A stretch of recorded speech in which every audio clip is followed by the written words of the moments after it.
Students class 10th maths chapter 7 exercise 7.1 का question number 5 solve करते हैं। क्वेश्चन 5 को मैं समराइज करके आपको बता देता हूं कि एक क्लासरूम है जिसमें 4 friends A B C D बैठे हुए हैं और चंपा एंड चमेली उस क्लास में एंटर करती हैं। तो चंपा चमेली से पूछती है कि क्या आपको ऐसा नहीं लगता कि ये ए बी सी डी जो चारों फ्रेंड्स हैं ये एक स्क्वायर फॉर्म कर रहे हैं, मतलब ये इनका सीटिंग प्लान कुछ ऐसा है कि अगर इनके बीच की डिस्टेंस को मिला दिया जाए, ए से बी को कनेक्ट कर दिया जाए, बी से सी को, सी से डी को, डी से ए को मिला दिया जाए तो एक स्क्वायर बन जाएगा। तो चमेली क्या इस बात को डिसएग्री कर देती है, बोलती है मुझे ऐसा नहीं लगता कि ये एक स्क्वायर फॉर्म कर रहे हैं। तो क्वेश्चन में हमसे पूछा गया है कि आप बताइए कि दोनों में कौन सही है। तो सबसे पहले क्या करेंगे, हम ए बी सी डी के जो कोऑर्डिनेट्स होंगे उसको लिख लेंगे। तो ए पॉइंट्स होगा, ए जो पॉइंट है ना इसके कोऑर्डिनेट क्या हो जाएंगे, एक्स एक्सिस पे 3 यूनिट्स एंड बाई एक्सिस पे 4 यूनिट। तो इसके जो कोऑर्डिनेट्स हो जाएंगे 3,4। तो इस तरह हम सभी कोऑर्डिनेट्स लिख लेंगे। फिर क्या करेंगे, ए बी के बीच का डिस्टेंस फाइंड करेंगे, बी सी के बीच का डिस्टेंस फाइंड करेंगे, सी डी के बीच का डिस्टेंस फाइंड करेंगे एंड डी ए के बीच का डिस्टेंस फाइंड कर लेंगे। इसके बाद यहाँ भी क्वेश्चन पूरा नहीं होगा हमारा, क्योंकि अगर A B B C C D अगर ये इक्वल हो भी जाते हैं ना, तो यहाँ अगर चारों लेंथ इक्वल है, चारों साइड्स किसी भी क्वाड्रिलेटरल की इक्वल होती हैं, तो वहाँ दो कंडीशन बन जाती हैं। एक कंडीशन बन जाती है कि वो रोम्बस भी हो सकता है और सेकंड कंडीशन बनती है कि वो स्क्वायर भी हो सकता है। तो इसको फिर क्लियर करने के लिए हम क्या करेंगे, इसके डायगनल के बीच का डिस्टेंस फाइंड करेंगे। मीन्स डायगनल्स कितने यूनिट्स के हैं ये फाइंड करेंगे। तो अगर दोनों डायगनल्स इक्वल आ गए तो हम बोल सकते हैं कि हाँ ये स्क्वायर बन रहा है, और दोनों डायगनल्स इक्वल नहीं आए तो बोलेंगे ये एक रोम्बस है, स्क्वायर नहीं है। तो इस क्वेश्चन को मैंने एज इट इज कोऑर्डिनेट्स की फॉर्म में इस पेपर पे लिख लिया है। तो A point, B point, C point and D point. अब हमारा काम है ए बी के बीच का डिस्टेंस फाइंड करना, मीन्स इसकी साइड्स फाइंड करना, A B B C and C D and D A. तो फाइंड करते हैं साइड्स को, लिखते हैं using distance formula, using distance formula A B equal to under root, distance formula लगा देंगे, x2 माइनस x1 का square plus y2 minus y1 का स्क्वायर।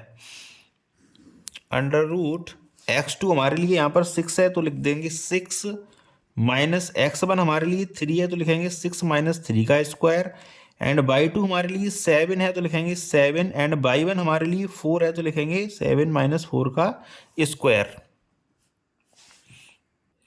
लिखते हैं अंडर रूट 6 माइनस 3 हो जाएगा ये 3 का स्क्वायर प्लस 7 माइनस 4 भी हो जाएगा 3, तो ये भी 3 का स्क्वायर।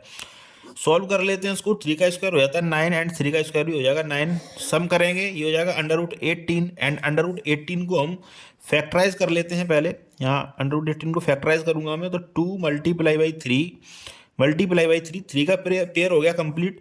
तो 3 लेंगे इससे बाहर तो ये हो जाएगा 3 अंडर रूट 2 यूनिट्स। तो जो ए बी के बीच का डिस्टेंस आया वो आया 3 under root 2 units.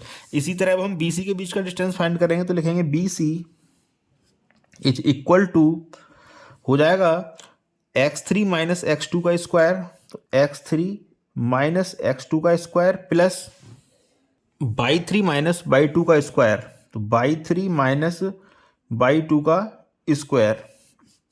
Under root लगा देंगे तो x3 हमारे लिए 9 है तो लिखेंगे 9 माइनस x2 हमारे लिए 6 है तो लिखेंगे 9 माइनस 6 का स्क्वायर प्लस y3 हमारे लिए 4 है तो लिखेंगे 4 माइनस y2 हमारे लिए 7 है तो लिखेंगे 4 माइनस 7 का स्क्वायर।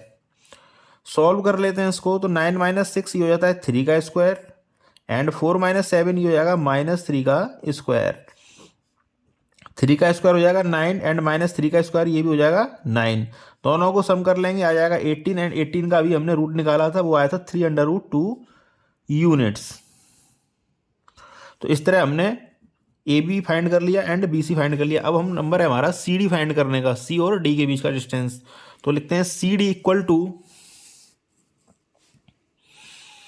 तो लिखेंगे C D is equal to under root लगा देंगे, ये हो जाएगा x4 माइनस x3 का स्क्वायर, तो x4 माइनस x3 का square plus y4 minus y3 का स्क्वायर, y4 माइनस y3 का स्क्वायर।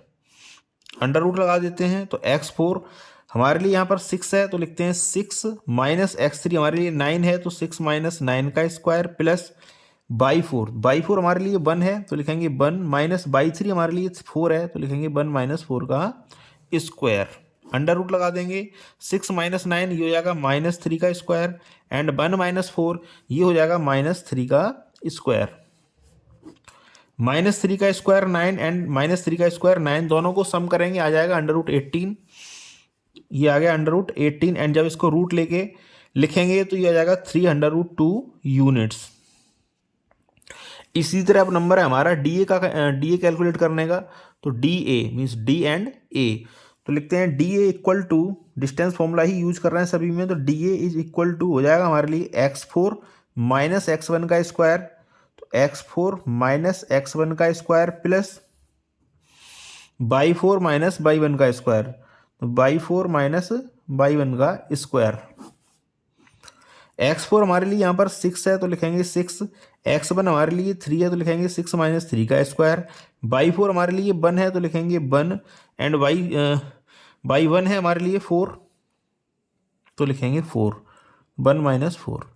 सॉल्व कर लेते हैं इसको, तो 6 माइनस 3 हो जाता है 3 का स्क्वायर एंड 1 माइनस 4 ये हो जाएगा -3 का स्क्वायर, 3 का स्क्वायर हो जाएगा 9 एंड -3 का स्क्वायर भी हो जाएगा 9, दोनों को सम कर लेंगे आ जाएगा 18 एंड इसको हम लिख सकते हैं 3√2 यूनिट्स। अब हमने सभी साइड्स तो फाइंड कर ली हैं एंड सभी की सभी साइड्स इक्वल आई हैं।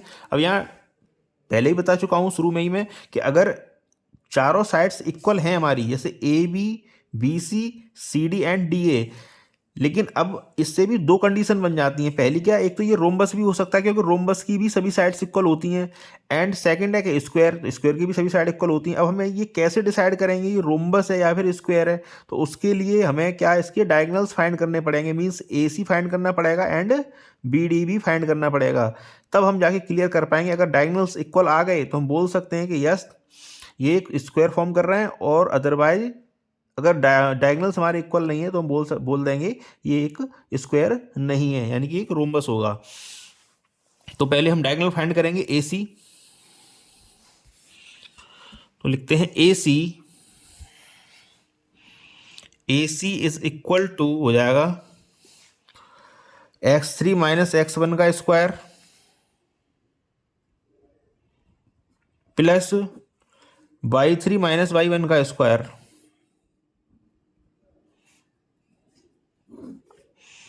अब x3 हमारे लिए 9 है तो लिखेंगे 9 माइनस x1 हमारे लिए 3 है तो लिखेंगे 9 माइनस 3 का स्क्वायर प्लस y3 हमारे लिए 4 है तो लिखेंगे 4, और y1 हमारे लिए 4 है तो लिखेंगे यहाँ भी 4 का स्क्वायर। तो 9 माइनस 3 हो जाता है 6 तो लिखेंगे 6 का स्क्वायर एंड 4 माइनस 4 ये हो जाएगा 0 का स्क्वायर। तो 6 का स्क्वायर हम जानते हैं 36 होता है एंड 0 का स्क्वायर 0, तो इससे कोई फर्क पड़ने वाला है नहीं, ये आ जाएगा 36 का रूट हो जाता है 6, तो ये हो जाएगा 6 यूनिट्स। इसी तरह हम फाइंड कर लेंगे सेकंड डायगोनल बी डी, तो बी डी इक्वल लिखेंगे B D is equal to √x4 minus x2 का स्क्वायर, तो x4 माइनस x2 का square plus by 4 minus by 2 का स्क्वायर, बाई 4 माइनस बाई 2 का square.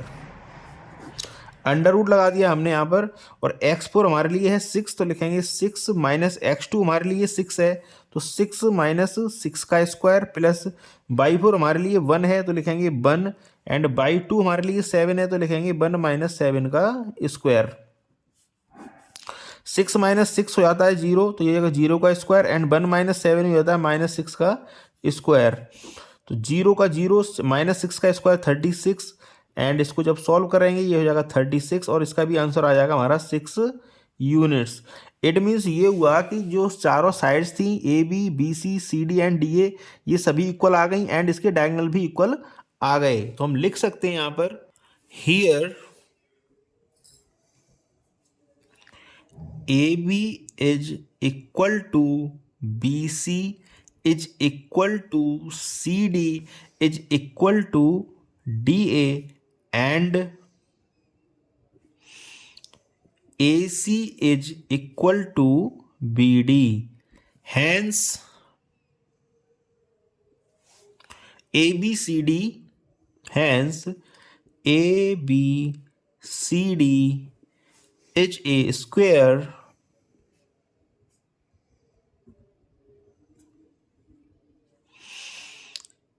So Champa is correct.